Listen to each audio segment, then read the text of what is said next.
할렐루야. 저는 오늘 믿음과 불신앙이라는 제목으로 함께 말씀을 나누려고 합니다. 믿음과 불신앙. 오늘 본문은 가나안 정착에 실패하게 된 출애굽 1세대의 실패담을 기록하고 있습니다. 자, 그런데 여기서요, 우리가 이 본문을 생각하기 전에 먼저 한 가지 짚고 넘어가야 할 게 있습니다. 그게 뭐냐면 이 실패자들이 엄청난 사람들, 엄청난 신앙의 경험을 한 사람들이다라는 사실입니다. 이 사람들이 누구냐면 아시다시피 본래 이집트에서 고된 노동에 시달리던, 그러면서 해방을 꿈꾸던 히브리 노예들이었어요. 자, 그런데 하나님이 이집트 땅에 지도자를 보내셨죠. 그리고 10가지 재앙을 그 땅에서 바로 앞에서 행하시는 것을 눈으로 보고 경험한 사람들이에요. 게다가 홍해바다에서 엄청난 구원의 역사를 경험했을 뿐만 아니라 심지어 시내산에 가서는 하나님이 나타나시는 신현현의 모습까지 직접 보고 경험하고 언약을 체결한 하나님의 백성들이에요. 자, 그런데 이 사람들이 지금 이 실패담의 주인공이고요. 그리고 게다가 이 실패자 명단에는 누구도 포함되어 있어요? 모세와 아론도 들어있다는 사실입니다. 놀랍죠? 그러면 이렇게 위대한 신앙의 경험을 했고 또 위대한 지도자인 믿음의 사람인 모세와 아론까지 왜 이 사람들이 이런 실패를 하게 되었는가? 오늘 본문이 우리에게 그 실패담을 아주 생생하게 들려주고 있습니다. 오늘 우리가 읽은 본문은 어디서부터 시작하고 있냐면 40일 동안의 정탐이 끝나고 나서 그들이 돌아와서 말하고 있는 보고에서 시작합니다. 그래서 우리가 14장 25절부터 읽었잖아요. 13장 25절부터 읽었잖아요. 거기 보시면 25절에 40일 동안 정탐하기를 마치고 돌아와서 그들이 보고하는데 그 보고의 내용이 27절, 28절, 29절에 나와 있는 세 개의 구절입니다. 자, 이 보고를 우리가 읽었으니까 이 보고를 딱 듣고 이 보고에 대한 백성들의 반응이 어땠는가? 사실 거기에 대해서는 뭐 특별히 상세하게 기록하고 있지 않지만, 그러나 30절 보세요. 30절 어떻게 시작해요? 갈렙이 모세 앞에서 백성을 조용하게 하고 이르되, 이렇게 말하고 있잖아요. 자, 그걸로 미루어 봐서 아마 이 정탐꾼의 보고를 듣고 백성들이 적지 않이 소요했던 것 같습니다. 이랬던 것 같아요. 그러니까 갈렙이 나서서 백성들을 딱 조용하게 한 다음에 말하고 있죠. 자, 그러면 이런 백성들의 막 소동 앞에서 이 지도자들, 정탐꾼으로 보냈던 13명의 지휘관들과 그리고 모세와 아론까지 15명의 지도자들이 어떤 모습을 보여주는가? 오늘 본문에 보면 그들의 모습이 세 부류로 나뉘는 것을 볼 수가 있습니다.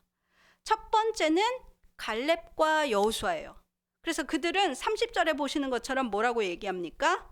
백성들에게 우리가 곧 올라가서 그 땅을 취하자, 능히 이기리라, 이렇게 말하는 사람들. 이 사람이 누구냐면 갈렙과 여호수아, 이 두 사람이었어요.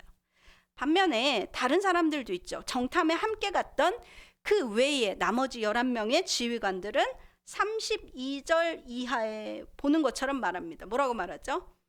이스라엘 자손 앞에서 그 정탐한 땅을 악평해서 말하기를 우리가 두루 다니며 정탐한 땅은 그 거주민을 삼키는 땅이요, 거기서 본 모든 백성은 신장이 장대한 자들이며 거기서 네피림 후손인 아낙 자손의 거인들을 봤으니 우리는 스스로 보기에도 메뚜기 같으니 그들이 보기에도 그랬을 거다, 이렇게 말하고 있어요.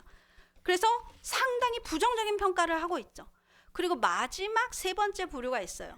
그게 누구냐면 모세와 아론입니다. 이 모세와 아론은 우리가 보신 바와 같이 14장에 넘어가면 이 사태가 점점 커져가지고 어디까지 이르러요? 두려움과 분노에 사로잡힌 백성들이 애굽으로 돌아가자 하면서 지휘관을 막 세우려는 행동도 하고, 그리고 여호수아와 갈렙이 그걸 말리니까 저놈을 죽여라 하면서 돌을 들어 치려는 폭력 사태까지 번지고 있어요. 자, 그런데 이 사태, 이 지경에 이르도록 오늘 본문 우리가 읽은 13장부터 14장 10절까지 쭉 봤을 때 모세와 아론의 대사는 한마디도 없습니다. 이게 무슨 말이에요? 그들은 이 지경이 되도록 아무것도 하지 않고 있는 것을 말해요. 그러니까 이 사태의 중심에 모세와 아론이 있음에도 불구하고 상당히 무력한 방관자와 같은 그런 모습을 오늘 보여주고 있다는 거죠. 이처럼 오늘 본문은 하나님이 행하시는 지금 구원의 여정 중에 이스라엘이 있잖아요. 출애굽은 이미 끝났고 시내산에서 언약도 끝났고 이제 마지막 구원의 여정인 그 땅에 들어갈 일만 남았단 말이죠. 그 과정 중에 겪게 된 이 상황에 대해서 서로 다르게 대처하고 있는 믿음의 사람들을 보여주고 있습니다. 우리는 이 서로 다른 믿음의 대처의 결과가 뭔지 분명히 알고 있어요. 아시다시피 이 세 부류의 사람 가운데 이 약속의 땅에 들어간 사람들은 누구뿐이었어요? 첫 번째 부류 여호수아와 갈렙만. 만약에 그들의 추종자가 있었다면 그들도 들어갔겠으나 오늘 본문에 의하면 아무도 그 두 사람의 말에 따르지 않았어요. 그래서 불행히도 1세대 중에서는 여호수아와 갈렙만이 약속의 땅에 들어갔고 그 땅의 축복을 누릴 수 있는 유일한 사람들이 되고 말았습니다. 반면에 두 번째, 세 번째 부류의 사람들과 또 그들의 말이 그들이 충동하는 대로 그것을 믿고 추종했던 사람들은 아무도 약속의 땅에 들어가지 못했어요. 그러면 왜 이런 차이가 생기고 말았는가? 무엇이 이런 결과를 만들었는가? 왜 모세와 아론은 가만히 있었는가? 도대체가 왜 이렇게 서로 다른 똑같은 사실을 놓고 이 사람은 이렇게 반응하고 저 사람은 저렇게 반응하고 누군가는 주저하고 아무 말도 안 하고 있고 대체 왜 이런 차이를 보이는가? 여러분들은 그 답이 뭐라고 생각하세요? 오늘 본문을 꼼꼼히 보시면 처음에 시작하고 있는 27절부터 29절의 정탐꾼들의 보고는 그들이 본 것을 그냥 눈으로 본 걸 있는 그대로 사실대로 보고한 거기 때문에 크게 문제될 게 없어요. 13장 27절부터 보시면 당신이 우리를 보낸 땅에 간즉 과연 그 땅에 젖과 꿀이 흐르고 있는데 이것이 그 땅의 과일입니다. 여기서 젖과 꿀이 흐른다는 건 시내에서 시냇물처럼 젖과 꿀이 흐른다는 뜻이 아니라 이 젖은 목축업을 말하는 거예요. 그러니까 그 땅에 풍부한 목초지가 있어서 목축업이 번성해서 젖과 꿀이 흐른다는 건 그 땅 주민들은 다 젖을 먹고 젖으로 삶고 하고 산다는 거고, 꿀은 뭘 말하냐면 그 땅에 포도나무, 무화과나무, 그 다음에 대추야자 이런 아주 달디단 과일들이죠. 너무 강수량은 적고 일조량은 많으니까 올리브, 무화과 이런 과실들, 올리브는 기름에 쓰는 것이고 대추야자가 이제 대표적인 거예요. 거기서 꿀이 나. 대추야자 혹시 중동에 가서 그거 사와 보셨어요? 겁나 단이 이따만한 거? 네, 그거나 포도나 그리고 무화과 같은 것들이요. 그거를 젖과 꿀이 흐른다고 표현한 거예요. 그러니까 목축업과 과실수를 두고 하는 말이죠. 그러니까 이건 사실이에요. 그리고 그 땅 거주민은 강하고 성읍은 견고하고 본대로 말했어요. 그리고 거기서 안악자손도 받습니다. 본대로 말했어요. 자, 그리고 29절에 아말렉 족속은 남부 땅에 거주하고 남쪽에 거주하고 햇사람, 여부스 사람, 아모리 사람은 중앙 산지 쪽에 있고, 그 다음에 제일 비옥한 데가 어디냐면 해변이랑 강 주변에 거기가 평야 지역이거든요. 거기에는 가나안 사람들이 살더이다.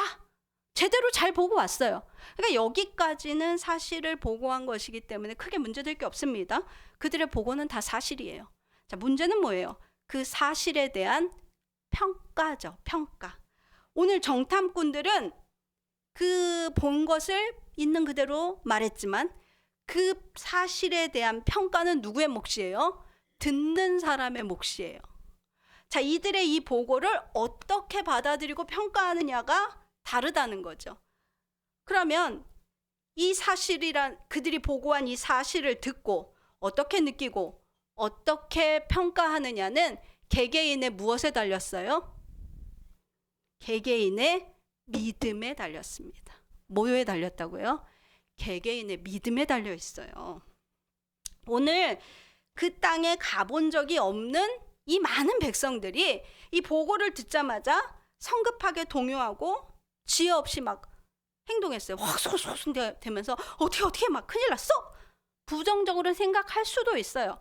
자, 그런데 이제 그 사람들 그 여론을 좋은 방향으로, 올바른 방향으로 인도할 것은 그 지도자들의 몫이죠. 그런데 13명의 정탐꾼과 모세와 아론까지 15명의 지도자들이 각각 다른 행보를 보여주고 있다라는 게 먼저 문제예요. 자, 그래서 앞에서 본 바와 같이 13명의 정탐꾼 가운데 딱 누구만 2명만이 믿음으로 보고 믿음으로 반응했습니다. 이 여호수아와 갈렙은요, 그 땅을 얻게 될 거다라는 것을 결코 의심하지 않았어요. 처음부터 뭐라고 합니까? 백성들이 시끌시끌하니까 갈렙이 우리가 곧 올라가서 그 땅을 취하자. 능히 이기리라. 30절에서 백성들 앞에서 당당하게 가자, 얼른 가자. 능히 우리가 취하리라. 이렇게 강하게 말합니다. 결코 그 땅을 얻지 못할 거라는 의심이 없어요. 자, 그럼 제가 묻겠습니다. 갈렙의 이 믿음은 언제부터 있었던 걸까요? 가나안 땅을 정탐하다가 생겼을까요? 아닙니다. 왜냐하면 믿음은 어떤 상황이나 환경이나 형편을 보고 거기에 따라서 생기기도 하고 없어지기도 하는 것이 아니기 때문에 그래요. 여러분, 저를 보세요. 믿음은 어디서 옵니까? 믿음은 하나님의 말씀에서 오잖아요. 여호수아와 갈렙은 처음부터 하나님의 말씀을 믿음으로 갖고 있었어요. 이스라엘이 출애굽에 성공하고 시내산에 왔을 때 하나님이 그들에게 하신 말씀이 있습니다. 출애굽기 23장 23절에 이렇게 말씀하세요. 내 사자가 내 앞에 가서 너를 아모리 사람과 헷 사람과 브리스 사람과 가나안 사람과 히윗 사람과 여부스 사람에게로 인도하고 나는 그들을 끊으리니, 이렇게 말씀하세요. 그리고 출애굽기 23장 27절 28절 그 밑에 보시면 내가 내 위엄을 내 앞서 보내어 내가 이를 곳의 모든 백성을 물리치고 내 모든 원수들이 내게 등을 돌려 도망하게 할 것이며 내가 왕벌을 내 앞에 보내리니 그 벌이 히위 족속과 가나안 족속과 헷 족속을 내 앞에서 쫓아내게 되리라. 아멘. 그리고 나서 마침내 마지막에 31절에 뭐라고 하시냐면 내가 내 경계를 홍해에서 블레셋 바다까지 광야에서부터 강까지를 정하고 그 땅 주민을 내 손에 넘기리니 내가 그들을 내 앞에서 쫓아내게 되리라. 처음에 이렇게 말씀하셨어요. 시내산에 왔을 때 출애굽해서 시내산 언약을 하면서 뭘 약속해 주시냐면 처음부터 가나안 땅을 주겠다. 그 주는 과정을 뭐라고 하면 내가 내 사자를 앞에 보내고 내가 왕벌을 앞에 보내서 너네 보고 칼싸움 하라는 게 아니라 그 전에 그들을 쫓아내서 니네가 갈 때 너희에게 등을 보이고 도망가게 만들겠다. 처음부터 이렇게 말씀하셨다고요. 아멘. 이 말씀을 누구만 들었어요? 모세만 들었어요? 아니요. 모든 백성이 시내산에서 다 같이 하나님의 말씀을, 이 약속의 말씀을 들었어요. 그런데 이 말씀을 새겨 듣고 마음에 믿은 사람은 누구밖에 없어요? 갈렙과 여호수아밖에 없는 거예요. 갈렙과 여호수아는 처음부터 이 말씀을 믿었고 그랬기 때문에 이 믿음을 가지고 그 눈을 가지고 그 땅을 보니까 어때요? 좋기만 해요. 빨리 가서 얻기만 하면 될 것 같아요. 이 믿음의 눈으로 상황을 읽고 판단을 해서 백성들에게 말한 것이지 상황을 보고 믿음을 갖게 된 게 아니라는 거예요. 여러분, 믿음이 있는 사람들은요, 어떤 상황에서도 믿음대로 반응합니다. 왜요? 가진 게 믿음이니까요. 그 믿음에서 나오는 행동을 할 수밖에 없어요.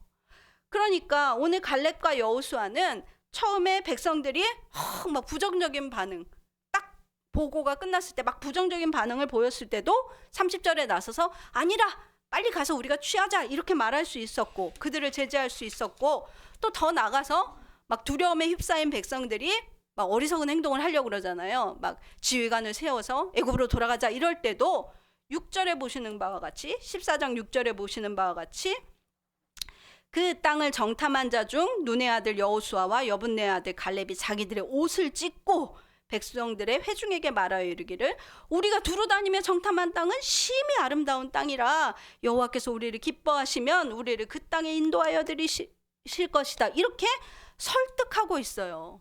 백성들을 말리고 더 열정적으로 자기 옷을 찢으면서 설득하고 있는 모습을 볼 수 있습니다.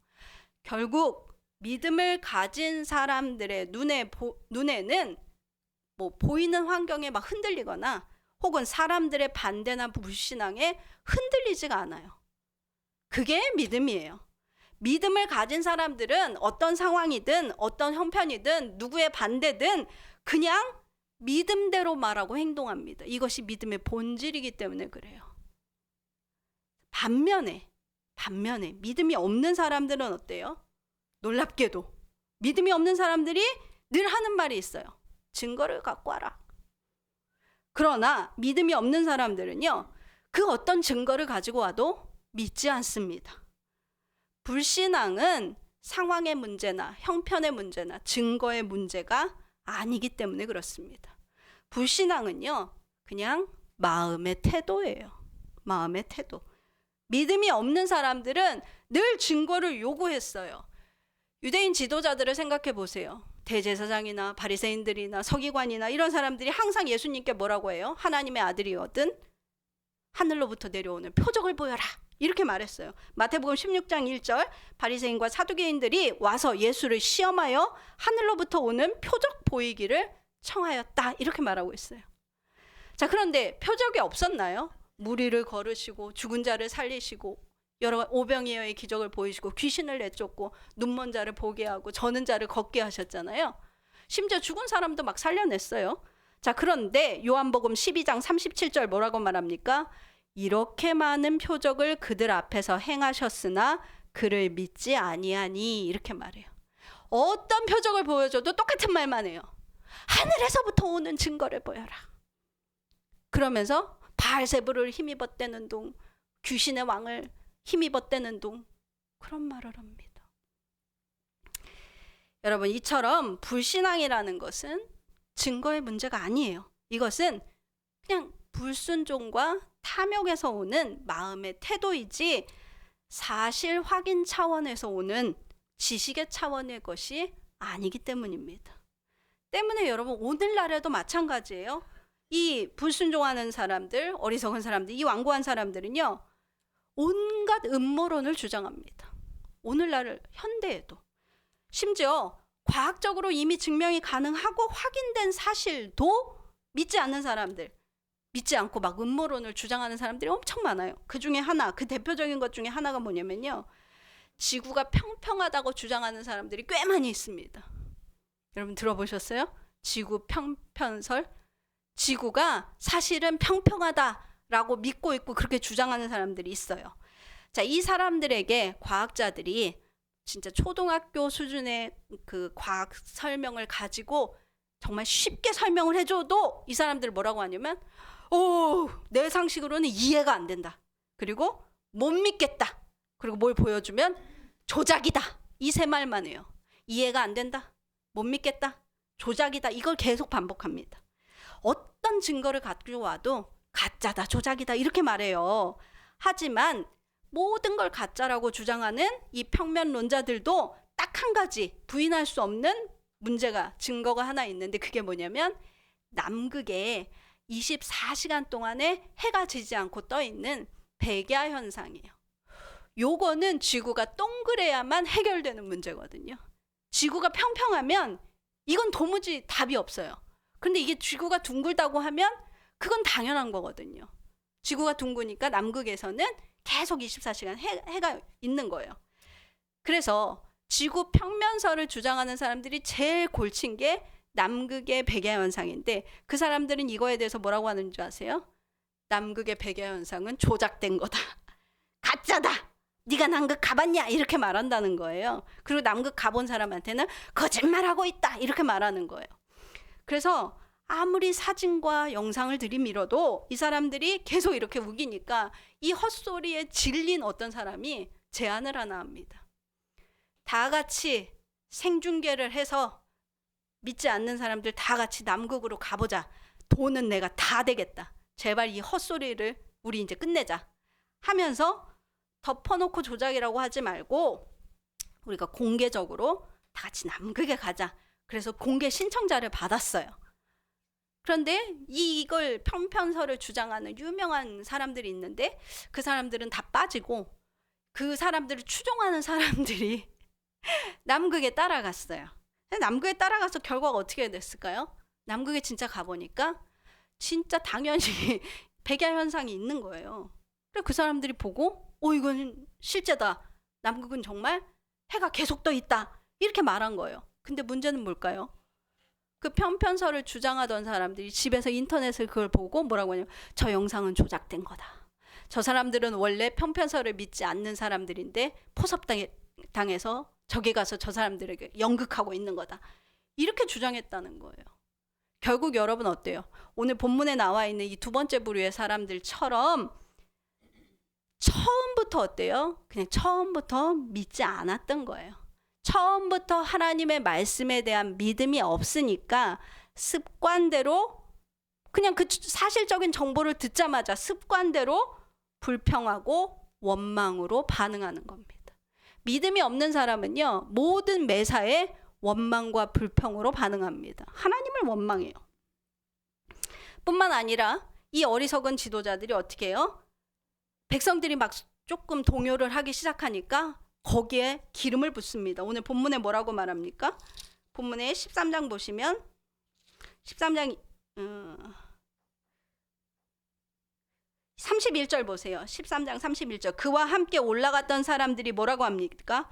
우리는 능히 올라가서 그 백성을 치지 못하리라. 그들은 우리보다 강하니라 하고 이스라엘 자손 앞에서 그 정탐한 땅을 악평하여 이르되 우리가 두루 다니며 정탐한 땅은 그 거주민을 삼키는 땅이요 거기서 본 모든 백성은 신장이 장대한 자들입니다. 자, 여기서 이상한 거 없어요? 자, 거주민을 삼키는 땅인데 그 거주민은 왜 그렇게 풍요롭게 살고 있어요? 거기서 본 모든 백성이 신장이 장대. 사실은 뭐였어요? 네피림의 자손이 있는 것을 보았다예요. 그들 중 일부겠죠. 그런데 지금 여기서 뭐라고 해요? 모든 사람이 다 신장이 장대하고 네피림의 아낙 자손 거인들을 보았으니 우리는 심지어 메뚜기 정도밖에 되지 않는다. 이렇게 과장하고 있어요. 자, 결국 갈등을 조장하고 폭력적인 상황까지 사태를 몰아가는 건 바로 이런 사람들이죠. 믿음 없는 사람들. 믿음 없는 사람들은요, 애초에 믿음이 없기 때문에, 애초에 하나님의 말씀 자체를 믿지 않았기 때문에 모든 상황을 자기 멋대로 생각하고 무조건 불신앙적으로 해석하고 행동하게 되어 있습니다. 결국 오늘 이 사람들은 그들의 말대로 약속의 땅에 들어가지 못했죠. 자, 이건 너무 당연한 사실이라는 걸 여러분도 아시고 저도 압니다. 자, 그런데 여기서 또 한 가지 주목해야 할 거는 약속의 땅에 들어가지 못한 사람들이 이 불신앙의 두 번째 부류의 사람들과 그들의 추종자가 다가 아니라는 거예요. 세 번째 누가 있었어요? 세 번째 모세와 아론도 세 번째 부류의 사람도 못 들어갔다는 거죠. 결과적으로 오늘 세 번째 불신앙에 딱히 속한 것도 아니고 그저 소극적으로 머뭇머뭇거리면서 관망만 하던 사람들이 있었어요. 그게 대표적으로 모세와 아론이며 백성 중에서도 모세와 아론처럼 행동한 사람들이 있었을까요? 없었을까요? 있었죠. 불같이 들고 일어나서 애굽으로 돌아가야 한다라고 하는 사람도 있었겠으나 아무 말도 안 하고 그냥 가만히 지켜만 봤던 사람들도 있었다는 거예요. 그런데 중요한 건 모세와 아론을 위시한 그냥 가만히 아무것도 안 했던 이 사람들도 약속의 땅에 못 들어갔다라는 이 사실입니다. 오늘 우리가 13장부터 14장까지 상당히 두 장을 넘나들면서 굉장히 긴 본문을 읽었어요. 그런데 오늘 우리가 읽은 본문 전체에서 모세와 아론의 목소리는 전혀 없습니다. 정탐꾼의 보고 이후 백성들이 소동할 때 그걸 조용히 시킨 것도 갈렙이었고, 그리고 애굽의 지휘관을 세우자라고 했을 때 백성들이 밤새 통곡할 때도 모세와 아론이 그저 침묵하고 있어요. 그리고 두려움과 원망에 휩싸인 백성들이 막 진짜 이제는 애굽으로 갈 기세를 보일 때에도 그냥 5절에 보시면 하나님 앞에 엎드렸다. 이렇게만 말하고 있어요. 그러니까 자기의 믿음에 대해서는 그 어떤 표명도 하지 않고 그냥 하나님께 도움만 구하고 있는 사람이에요. 어떻게 보면 사실 교회 안에 이런 사람들이 제일 많아요. 불신앙을 드러내는 사람도 있지만 불신앙을 드러내지 않고 그렇다고 믿음으로 행동하지도 않고 그냥 가만히 관망만 하고 추위만 보는 사람들, 이런 사람들이 어떻게 보면 신앙인들 중에는 더 많습니다. 그리고 그 중에는 하나님 어떻게 해요? 도와주세요. 엎드리는 사람도 있다는 거예요. 오늘 모세와 아론처럼. 그러나 중요한 건 뭐예요? 모세와 아론 역시도, 그리고 그 모세와 아론처럼 행동한 사람들도 역시 가나안 땅에는 들어갈 수 없었다라는 사실입니다. 오늘 이 사태에서 모세와 아론은 딱히 한 게 없어요. 때문에 어떤 사람은 모세와 아론까지 약속의 땅에 못 들어가는 거는 부당하지 않나? 이렇게 생각하는 사람이 있을 수도 있습니다. 그러나 신앙의 모습은 둘 중 하나예요. 믿음 아니면 불신앙이에요. 그 사이는 여러분 없어요. 가만히 있는 것은 오늘 본문에 의하면 사실은 불신앙이에요. 오늘 모세와 아론은 불신앙했던 두 번째 부류의 사람들과 드러나는 양상만 다를 뿐 불신앙이라는 점에서는 그들과 다를 바가 전혀 없었습니다. 여러분 저를 보세요. 모세와 아론이 왜 이렇게 미온적이었을까요? 왜 그랬어요? 원인은 똑같아요. 하나님의 말씀을 믿지 않았기 때문이에요. 오늘 보시면 맨 앞으로 돌아가서 13장 2절 가보세요. 13장 2절을 보시면 먼저 13장 1절에 여호와께서 모세에게 말씀하시기를 뭐라고 합니까? 2절에 사람을 같이 읽어봅시다. 시작. 사람을 보내어 내가 이스라엘 자손에게 주는 가나안 땅을 정탐하게 하되 그들의 조상의 가문 각 지파 중에서 지휘관 된 자 한 사람씩 보내라. 이렇게 말씀하죠. 자, 여기서 보시면 내가 이스라엘 자손에게 주는 가나안 땅을 정탐하게 하되, 이렇게 주는 가나안 땅을 정탐하게 하되, 여기서 정탐하다라는 이 단어 히브리어로 투르라는 단어예요. 이 단어는 군사 용어로도 쓰이지만 전문적인 군사 용어라기보다는 그냥 넓은 의미로 일반적으로 쓰는 단어예요. 살피다, 돌아다니다, 탐지하다 이런 뜻이 있어요. 그래서 여러분 보세요. 지혜 문헌 보면 지혜가 뭘 살피다, 생각하다 이런 거 있잖아요. 다 이 투를 써요. 장사꾼이 여기저기 돌아다니다 할 때도 이 투르를 써요. 그러니까 이 투르라는 말은 지혜가 세상을 살피고 궁구하다, 혹은 장사꾼이 돌아다니다, 이 탐지하다, 걸어다니다, 살펴보다 다 이 투르라는 단어 쓴다고요. 그러니까 정탐보다는 단순히 살피다, 탐지하다 이런 뜻으로 보는 게 적절하고, 특히나 군사적 목적으로 낯선 땅을 정찰할 때는 락겔이라는 전문 용어가 있습니다. 군사 용어가 따로 있어요. 근데 오늘은 락겔을 쓰지 않고 투르를 쓰고 있으니까 그 땅을 살펴보라는 거예요. 게다가 이 투르의 목적어가 있어요. 살펴보는 대상이 뭐냐면 보통은 군사적인 작전으로 전쟁을 위해서 살펴볼 땐 뭘 살펴봐요?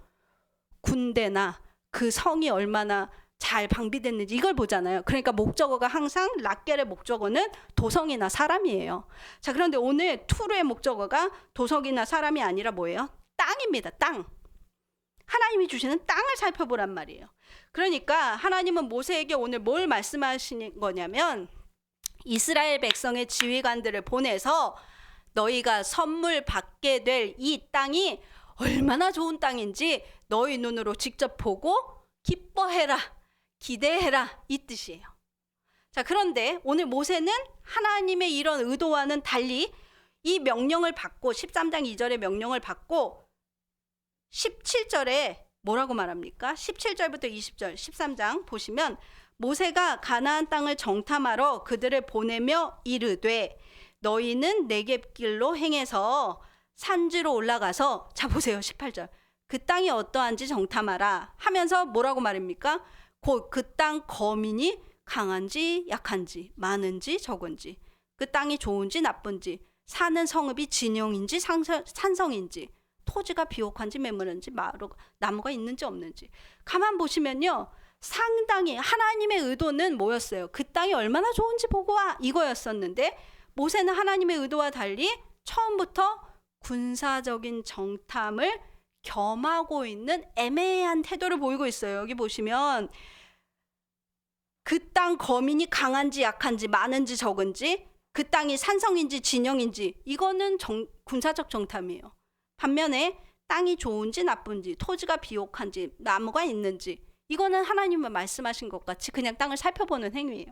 자, 이렇게 보면 처음부터 모세는 어때요? 처음부터 애매했어요.